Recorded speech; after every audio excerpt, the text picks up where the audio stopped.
안녕하세요. 스마트 은퇴 연구소입니다.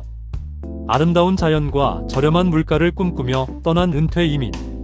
하지만 부푼 꿈을 안고 떠났던 분들 중 상당수가 몇 년 버티지 못하고 다시 한국으로 돌아오는 여기민을 선택합니다. 오늘은 화려한 성공 스토리 뒤에 숨겨진 은퇴 이민의 뼈아픈 현실을 파헤쳐보려 합니다. 결국 짐을 싸서 한국으로 돌아오게 만드는 치명적인 이유 5가지를 생생한 실제 사례와 함께 짚어보겠습니다. 첫 번째 이유는 바로 숨막히는 언어 장벽과 끔찍한 고립감입니다. 베트남 다낭으로 떠났던 60대 부부의 사례를 볼까요? 남편은 저렴한 비용으로 매일 골프를 치며 나름의 인맥을 만들고 신나게 지냈습니다. 하지만 언어가 전혀 통하지 않는 아내는 장보기도 두려워 하루 종일 낯선 집안에만 갇혀 지내야 했습니다. 한국에 두고 온 자식과 손주들 생각에 매일 밤 눈물을 흘리던 아내는 결국 심각한 우울증에 빠졌고 부부 사이의 갈등마저 극에 달해 2년 만에 수천만 원의 손해를 감수하고 귀국해야 했습니다. 두 번째 이유는 생각보다 너무나도 높은 숨은 물가의 역습입니다. 집세가 싸다고 무조건 생활비가 적게 들 것이란 생각은 완벽한 착각입니다.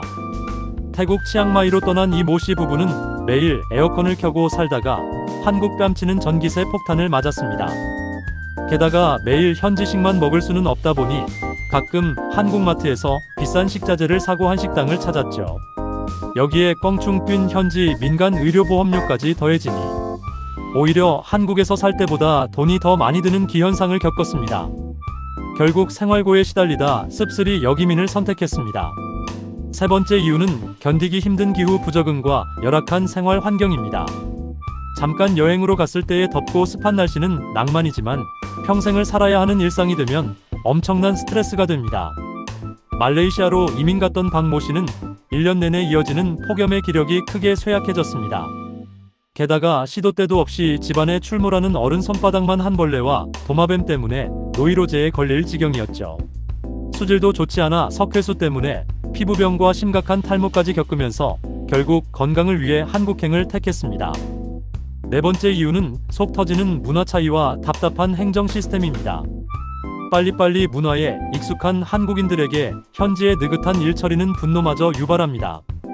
필리핀에 정착했던 최모 씨는 인터넷이 고장나 수리기사를 불렀지만 무려 3주가 넘도록 오지 않아 피가 말랐습니다. 은행에서 계좌 하나를 만들거나 관공서 서류 하나를 떼는데도 하루 종일 줄을 서고 하염없이 기다려야 했죠.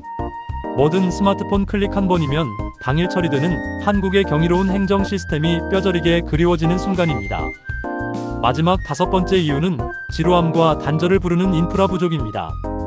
한국에서는 집 앞 편의점, 로켓 배송, 밤늦은 시간의 산책 등 이른바 슬세권의 편리함이 일상이었습니다. 하지만 대부분의 동남아 국가에서는 치안 문제와 대중교통 부재로 밤에 맘 편히 걸어다니는 것 자체가 무리입니다.